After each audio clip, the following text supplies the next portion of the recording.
So দেখো guys, এই যে তোমাদের জুনিয়রকে দেখতে পাচ্ছ এখানে। হ্যাঁ, এখন কি করছে? ওই যে প্যাডেল ঘোরাচ্ছে, ঠিক আছে। এক্ষুনি কি করেছে দেখো, এইখানে তো দুপুর থেকে ধুলো ঘাটছে, ওই জন্য এই চাদরটা দিয়ে ঢেকে দিয়েছিলাম। এই দেখো, ওরা এইগুলো সব তোমাদের জুনিয়রের আঙ্গুলের ছাপ। আর এই দেখো দেখো দেখো, এবার দেখো প্রমাণ। দাদা ভাইয়ের যুদ্ধ দেখো, আ করে মানে দাদা, হ্যাঁ দাদার সাথে এতই পিরিত যে দাদাকে দেখো, দাদার অবস্থা দেখো, দাদাকে কি করে দিয়েছে দেখো। গপু দাদার অর্ধেক মুখ মানে উল্টে দিয়েছে। এই অবস্থা গপু দাদার। কি করব বলো?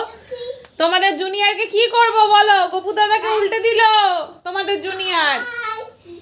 এখন দেখো, হ্যাঁ হ্যাঁ হ্যাঁ হ্যাঁ হ্যাঁ, আমি রান্না করব না জামা